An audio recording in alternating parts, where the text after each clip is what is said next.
9 years after Nolan Vale disappeared, Sienna found his name buried inside an encrypted financial transfer connected to the Voss estate outside Chicago. The discovery brought her to a grand limestone mansion overlooking Lake Michigan, where winter sunlight reflected across frozen fountains, landscape terraces, and bare woodland. Officially, Sienna had been hired as a forensic archivist assisting with an estate insurance review. Privately, she was searching for the final place her brother's records had led. The mansion was being prepared for a political fundraiser hosted by Adrian Voss. Executives, judges, federal contractors, and Senator Elias Mercer were expected to attend beneath chandeliers funded by companies Nolan had once investigated. Sienna began with the architectural files.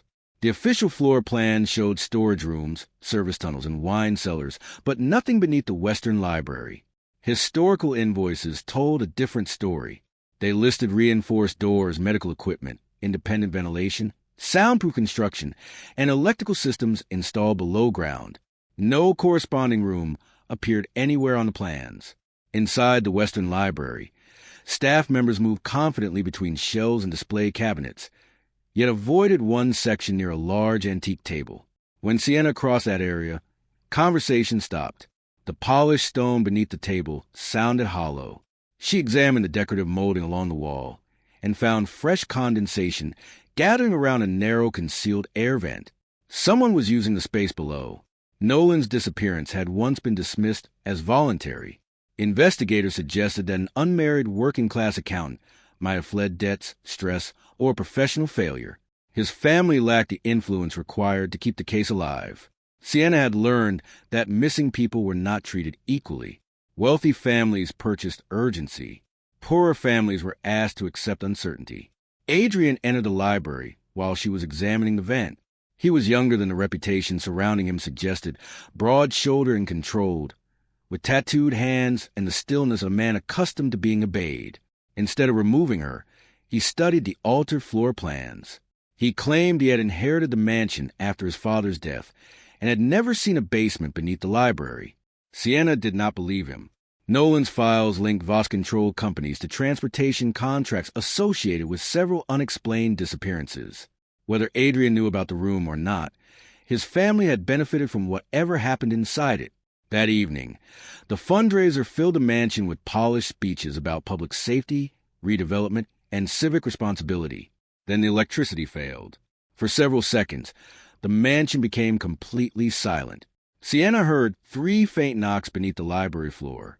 When the lights returned, she opened an old ledger cabinet and found mechanical release concealed behind its wooden back panel. Graham Locke appeared at the library entrance and ordered security toward her. Adrian reacted first. He cleared the room and activated the mechanism. The stone floor separated, revealing a narrow staircase descending beneath the mansion. Sienna went down before Adrian could stop her. At the bottom, she found a medical confinement room lined with surveillance cameras, empty restraints, and locked medication cabinets. Nolan lay on a narrow bed, alive but severely weakened. Before Sienna could reach him, the security system sealed the entrance and trapped her below. A monitor beside Nolan's bed activated, showing Sienna's childhood home and their Uncle Warren walking through its front door. Adrian forced open the sealed basement system minutes before Graham Locke's men reached the Western Library. He carried Nolan upstairs while Sienna followed with the medical files recovered from the confinement room. She refused Adrian's private hospital immediately. If the Voss network had controlled Nolan's captivity, she could not trust its doctors, records, or security systems. Evelyn Cross transported them north to a remote Wisconsin cabin beside a frozen lake. Pale winter sunlight stretched across snow-covered pine forests, wooden docks, and distant icy hills. Inside, the cabin was warm, bright, and equipped for a confidential trauma treatment. Nolan had escaped the hidden room, but his mind remained partly trapped inside it. Evelyn discovered evidence of prolonged drug exposure, interrupted sleep cycles, and sensory manipulation. Nolan remembered faces without names, rooms without locations, and events that disappeared whenever he tried to describe them. Official records had already classified him as a delusional financial criminal who voluntarily abandoned his family. Evelyn revealed that other patients connected to corporate investigations had received nearly identical diagnoses. The institutions responsible for damaging their memories had then used the resulting confusion as proof that they could not be trusted. Trauma had become evidence against the victim. As Nolan stabilized, fragments of his work began returning. He remembered tracing land purchases made through charitable foundations after industrial disasters. Once residents were displaced, the properties were acquired cheaply and transferred into redevelopment projects. Several transactions involved Mercer Development, Voss-controlled transport companies, and federal contracts approved through Warren Vale. Adrian examined the records in silence. His father's organization had supplied vehicles, security personnel, and restricted routes, but the documents suggested the Voss family had been one part of a larger system rather than its sole authority. Sienna found coded phrases inside Nolan's surviving accounting files. References to lakes, tunnels, abandoned wards, and medication schedules formed a concealed geographic pattern. Before she could complete it, engine noise moved across the frozen shoreline. Several snowmobiles approached the cabin, carrying men dressed as emergency responders. Sienna noticed a rescue insignia immediately. The colors and numbering did not match Wisconsin County equipment. Adrian prepared to confront them, but Sienna rejected a direct fight. The cabin's lake warning system could transmit emergency coordinates across multiple public frequencies. She activated the signal and sent the approaching team toward a false accident site on the opposite shore. Evelyn moved Nolan through a storage passage leading beneath the wooden dock. Adrian then transmitted the location of one of his regional safe houses, sacrificing it as a second decoy. They crossed the frozen shoreline while the false rescuers divided their search. The movement triggered another fragment in Nolan's memory. The basement beneath the mansion had not originally been built for him. Decades earlier, it had concealed survivors of an industrial disaster whose testimony threatened powerful companies. One witness had left a coded map leading to an abandoned hospital in the Appalachian Mountains. Before they departed, Nolan noticed an old photograph among Evelyn's recovered files. Warren stood in the image beside Adrian's late father and Senator Elias Mercer. Nolan finally remembered that Warren had never recruited him to investigate the conspiracy. Warren was the man who recruited him into it. The photograph from Wisconsin led Sienna, Nolan, Adrian, and Evelyn toward an abandoned hospital deep in the Appalachian Mountains. They traveled separately to avoid Graham Lock surveillance. By morning, bright sunlight spread across misty valleys, autumn forests, stone bridges, and waterfalls surrounding the decaying medical complex. Public records claimed the hospital had closed after financial collapse. Evelyn quickly discovered that several wings had continued operating under private contract for years. Inside, dust-covered corridors opened into storage rooms filled with altered medical charts, duplicate identification files, and sealed boxes of patient photographs. The hospital had not merely hidden injured workers. It had erased them. Mining and refinery employees were admitted under false names after industrial accidents. When their families searched hospitals and county records, officials claimed no matching patient had ever arrived. Race, immigration status, poverty, and unstable employment made certain people easier to remove from public memory. Their lives were not considered valuable enough to protect, but their injuries were profitable enough to conceal. Nolan recognized the coding system immediately. The same numbers appeared throughout his confinement records.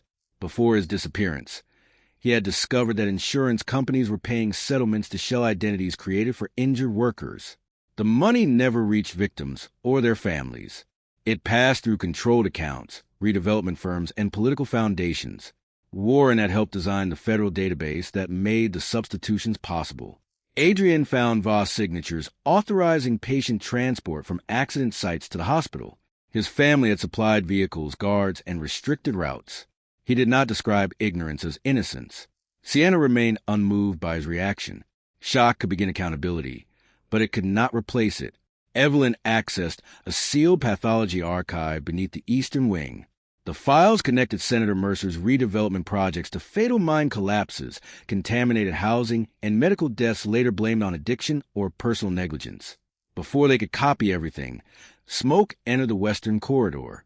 Graham had arrived with private security teams and ordered the remaining evidence destroyed.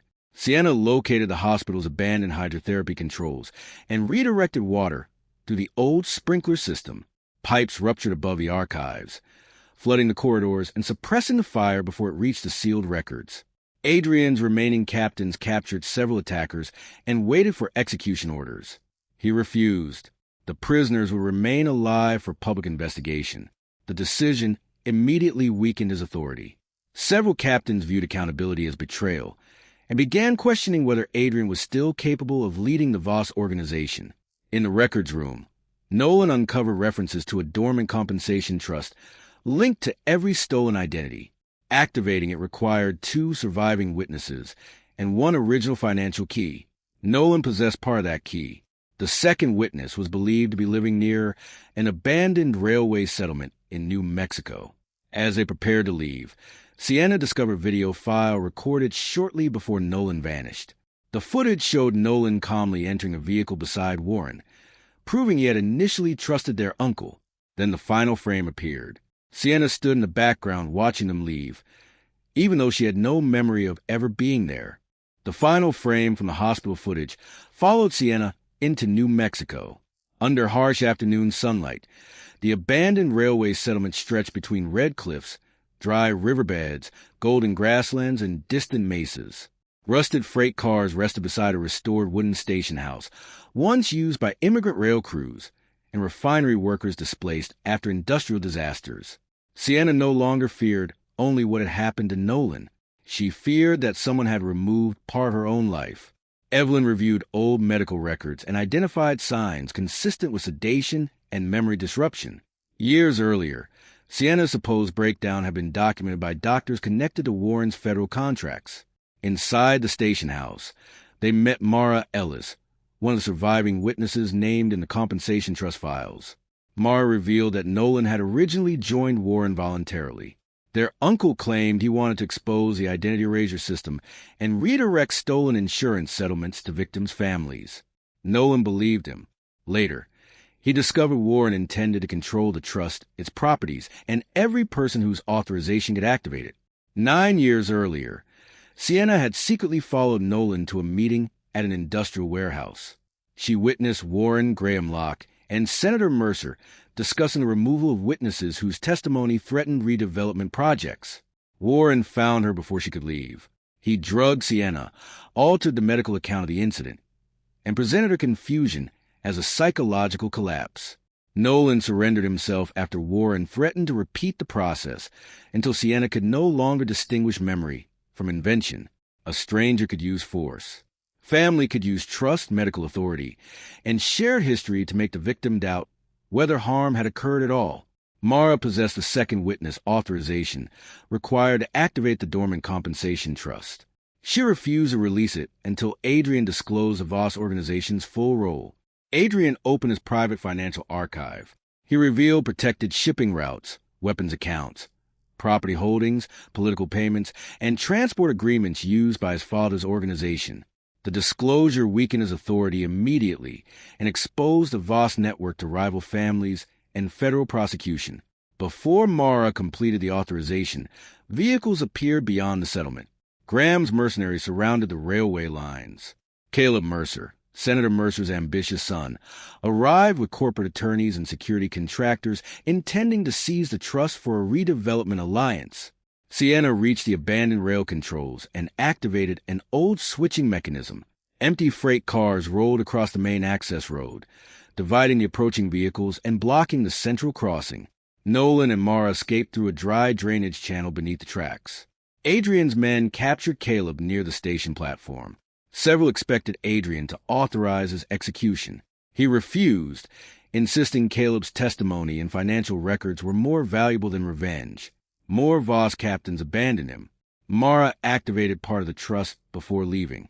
The stolen compensation funds had been converted into land, ports, clinics, and emergency supply contracts. The largest surviving asset was a river distribution complex in Louisiana. Then Graham released a public accusation identifying Adrian and Sienna as kidnappers and financial terrorists. Within minutes, federal authorities issued warrants for both of them, while Warren announced that Nolan had died during their escape. By the time Sienna reached Louisiana, Warren's version of the story had already become public truth. News outlets repeated that Nolan was dead. Sienna was portrayed as emotionally unstable and manipulated by a Mafia boss, while Adrian was accused of abducting witnesses to seize a compensation trust. Nolan had survived, but he could not appear publicly until his testimony and medical records were independently secured. The river distribution complex stretched across bright blue water. Cypress forests, marshlands, wooden docks, and historic warehouses beneath approaching storm clouds. Publicly, it supplied medicine, fuel, food, and emergency equipment after hurricanes and floods. Privately, its owners manufactured shortages. Deliveries were delayed until desperate cities accepted costly private contracts. Banks financed the arrangement, while insurers profited from damaged cargo and postponed claims. The people creating the crisis rarely appeared near the violence. Their signatures did. Sienna entered the complex using forged compliance credentials. Evelyn operated from a mobile clinic, treating injured dock workers and gathering independent medical evidence. Adrian entered through old Voss shipping tunnels without the private fleet that had once announced his authority. Nolan and Mara reached separate control rooms to activate the compensation trust. Their separation prevented Warren from obtaining both authorizations at once. Inside the fuel management wing, Sienna discovered Graham's plan to overload the storage system and blame union workers for the resulting destruction. Warren intended to arrive afterward as the official federal investigator, erase the records, and present himself as the man who had contained a labor terrorism attack. Before Mara completed her authorization, Caleb Mercer captured her inside the Eastern Control Building. He demanded the witness sequence. Adrian wanted to force his way through the building, but he followed Sienna's rescue plan instead. She opened the storm barriers protecting the empty cargo lanes. River water surged to the lower loading channels, separating armed teams from dock workers and blocking Caleb's escape route without flooding the occupied warehouses. Workers moved across elevated walkways, while Evelyn directed the injured toward rescue boats. Nolan regained access to the central network and transmitted the financial archive to labor unions, courts, journalists, and international regulators. Adrian reached the Voss tracking room and destroyed every surveillance system connected to Sienna and Nolan. He erased location histories, private files, travel routes, and medical access records. Sienna understood the significance. She did not mistake it for redemption. Graham then discovered that Warren had scheduled his death once the evidence was destroyed. Their alliance fractured immediately. Caleb also turned against Warren after learning the Mercer family intended to sacrifice him as the public architect of the operation. Federal teams arrived as the storm reached the river, but several commanders were connected to Senator Mercer's network. Warren escaped aboard a helicopter carrying the original trust ledger. Its flight path turned west toward a private island estate off the California coast. As Nolan reviewed the final account transfers, he found a payment attached to a hidden medical identity. It proved Sienna's mother had remained alive for 6 years after the family was told she had died. Warren's helicopter led them toward a private island off the California coast. Sienna, Nolan, Adrian, Evelyn, and Mara approached separately aboard fishing and medical vessels to avoid the estate's surveillance systems. Bright Pacific daylight revealed rocky beaches, white cliffs, waterfalls, wildflowers, and sea caves beneath the property registered to a Mercer-controlled environmental foundation. Its public buildings promoted conservation. Its lower levels contained private archives and holding rooms. Inside the records wing, Sienna found proof that Helena Vale had survived the accident reported as her death. Her mother had helped create the original compensation trust after discovering how corporations erased injured workers and redirected settlements through false identities. Helena later refused to surrender control. Warren confined her under a fabricated medical identity and moved her between private facilities. Years later, she died inside the abandoned Appalachian hospital without her children knowing she was alive. Her death certificate had not been an administrative mistake. It had been a business agreement. By declaring Helena dead, Warren, Senator Mercer, and the Voss organization divided her evidence, access codes, and legal authority while removing the only person capable of challenging them. Nolan revealed that his investigation began after he found one of Helena's hidden letters. She had warned that family loyalty would be used to disguise financial control. Adrian discovered his father's signature on Helena's transport authorization.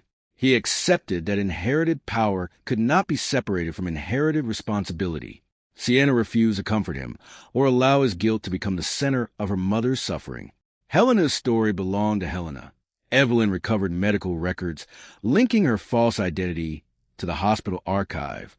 Mara completed the second witness verification, while Nolan reconnected Warren's stolen ledger to the compensation trust. Above them, Warren hosted a private summit for corporate investors and the remaining Voss captains.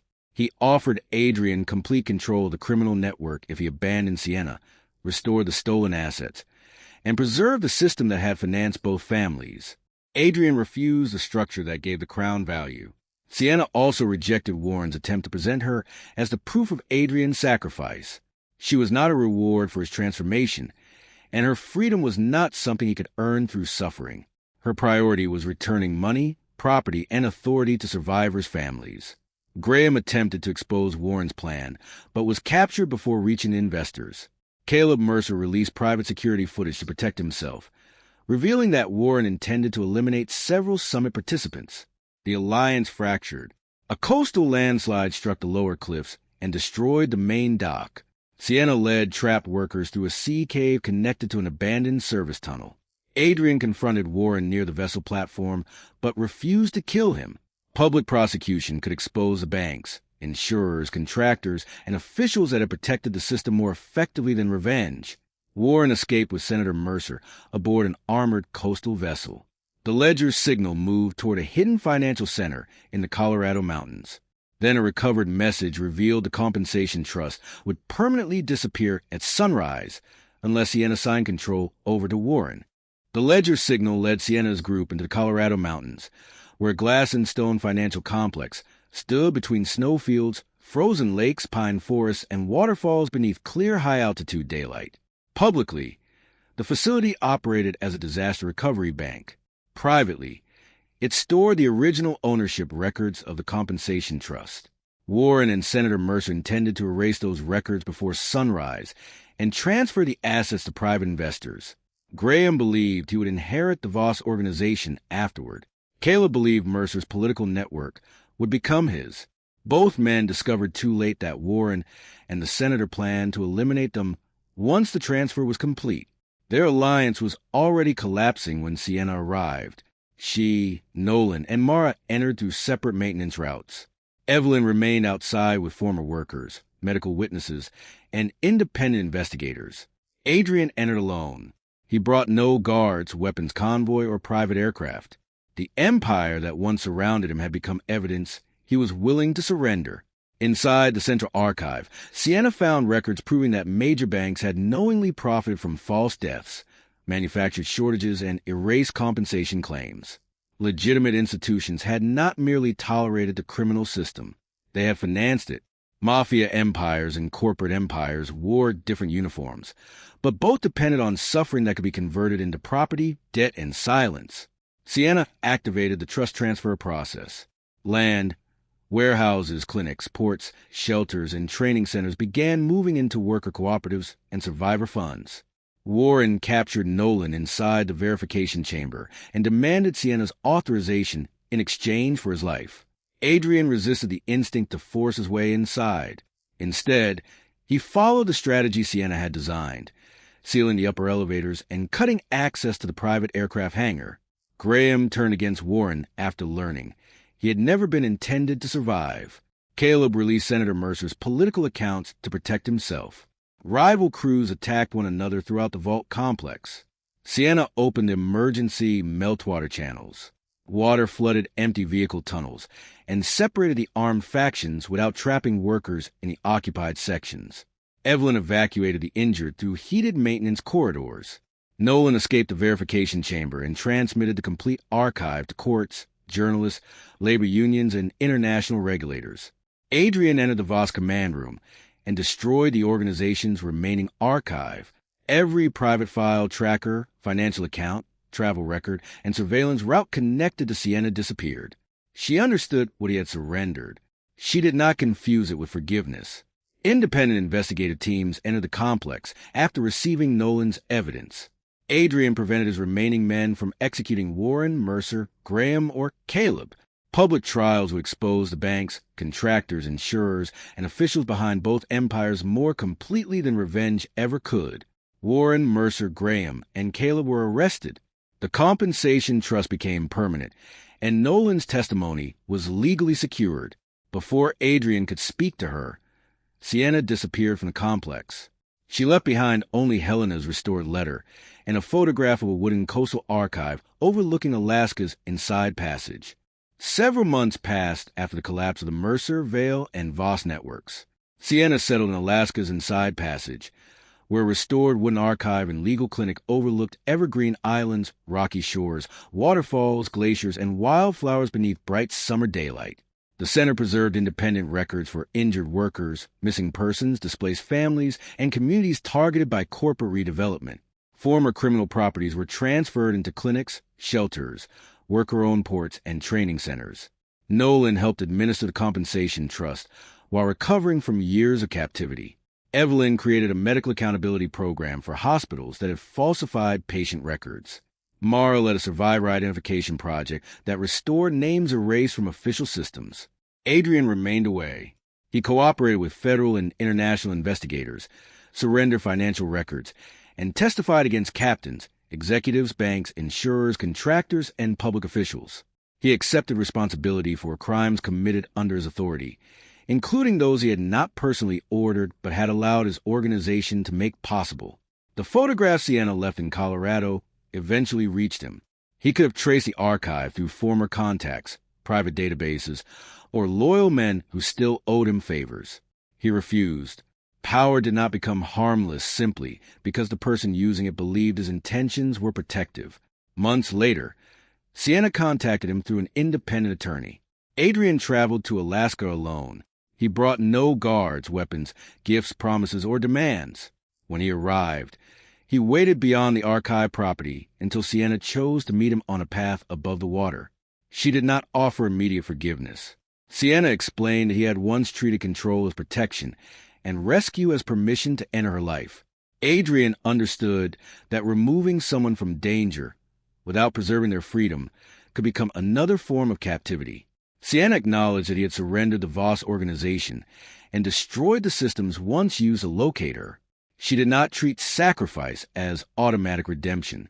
Any future relationship would exist under conditions she established. Sienna would retain complete authority over her home, archive, finances, work, privacy, and location. Adrian would receive no access to her records or movements without direct permission. He accepted a place beside her rather than authority over her. Their relationship began slowly and privately. Later, Sienna opened a restored workers' hall overlooking the channel. Adrian attended from a seat she had invited him to occupy. He no longer arrived unexpectedly, watched from hidden positions, or confused vigilance with love. The emotional cycle appeared complete. Then Nolan examined the final pages of Helena's restored letter. One document proved the original conspiracy had begun before Warren joined it. A respected federal missing persons prosecutor, now leading the case, had approved the first identity erasure strategy. That prosecutor had already begun contacting survivors and requesting control of Sienna's archive. Sienna found her brother beneath the Mafia mansion, but the person who designed his disappearance was now leading the investigation into the people who imprisoned him.